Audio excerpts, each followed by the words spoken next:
Envisioning a Philippines that is without homeless Filipinos, the Marcos administration worked tirelessly to provide decent shelters to those who need it most. That vision has come true for those in Eastern Visayas, where the president led the ceremonial turnover of completed housing projects by the National Housing Authority. PTV's Kenneth Paciente tells us more. Masyadong malala akala nga namin hindi na kami mabubuhay. For Josefina, the experience of Super Typhoon Yolanda in 2013 remains a nightmare. The challenges she faced did not end when the storm stopped. After losing her home and possessions, life did not get any easier for her and her family. Josefina is just one of the 1,000 individuals who suffered from the wrath of Yolanda. To help them rise again, President Ferdinand R. Marcos Jr. led the ceremonial turnover of 8 completed housing projects under the Yolanda Permanent Housing Program or YPHP of the National Housing Authority. He handed over the symbolic key representing 3,517 housing units built in 8 projects located in Leyte, Samar, and Biliran. According to the President, this is the government's way of providing security to typhoon victims. Sa bagong Pilipinas, hangad namin na makita kayong matagumpay, hindi lamang para sa inyong sarili, kundi para rin sa kinabukasan ng mga susunod na ating henerasyon.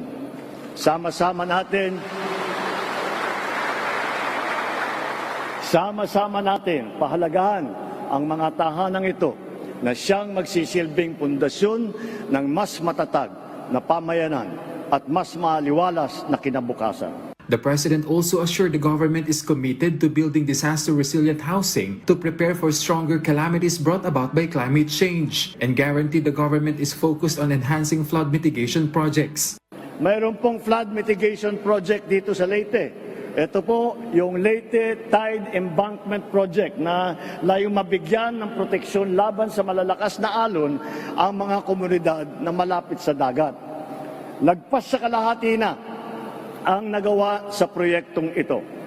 Hangad ko sana na sa lalong madaling panahon ay matapos na rin ito ng DPWH o Department of Public Works and Highways.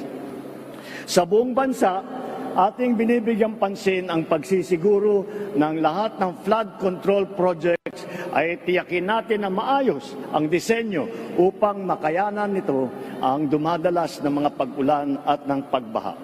The floor area of each housing unit ranges from 22 square meters to 28.60 square meters. The beneficiaries will no longer have to pay amortization. The NHA also assured these housing units were built in safe locations. The President also guaranteed the government is addressing issues in earlier housing projects.